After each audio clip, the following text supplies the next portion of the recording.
15 বছরের নিরবচ্ছিন্ন বিদ্যুৎ পাইছি, 15 বছরে এরকম গ্যাস সংকটের মধ্যে পড়ি নাই, 15 বছরের ল অ্যান্ড অর্ডার সিচুয়েশন সাধারণ মানুষের জন্য বেটার ছিল।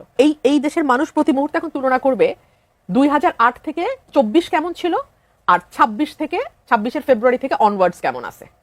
মাঝখানের 2 বছর না, মাঝখানে 2 বছর তো কোনো রাজনৈতিক সরকার ছিল না, তারা তো বাংলাদেশকে আরো কয়েক বছর পিছিয়ে দিয়ে গেছে।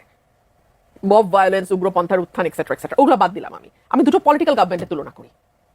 মানুষ তুলনা করবে 8 থেকে 24 এবং তারপর 26-এর ফেব্রুয়ারি থেকে অনওয়ার্ডস। সেখানে 15 মাসের সাথে 5 মাসের তুলনা কি ঠিক হয়? 15 বছর এবং 5 মাসের তুলনা 15 বছরে তাহলে তো মানুষ বলবে যে আমরা তো আর একটু বেটার থাকবো। 15 বছরের নিরবচ্ছিন্ন বিদ্যুৎ পাইছি, 15 বছরে এরকম গ্যাস সংকটের মধ্যে পড়ি নাই, 15 বছরের ল অ্যান্ড অর্ডার সিচুয়েশন সাধারণ মানুষের জন্য বেটার ছিল। পলিটিক্যাল গুম খুনের কথা কিন্তু বলছি না, ইচ্ছা করে আমার এই কথাকে পেঁচানো হয়। পলিটিক্যাল গুম খুনের কথা বলছেন আপনি। রুহুল কবির রিজভী হলো অন্য আলাপ, কিন্তু আপনি যদি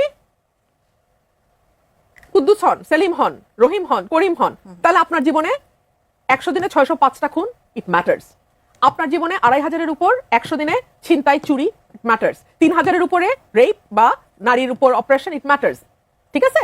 এবং বলা হচ্ছে যে আগের তুলনায় এই ক্রাইম বেড়েছে। এবং আপনি যখন দেখবেন যে এই ক্রাইম কন্ট্রোলের দায়িত্ব যে মন্ত্রীর, তিনি সারাক্ষণ সংবিধান নিয়ে পেঁচাল পারেন জ্ঞানী ভাব ধরে এবং নিজের মন্ত্রণালয়ে জিরো পারফরমেন্স দেখান, তখন সার্টেনলি আপনার ভালো লাগবে না রে ভাই।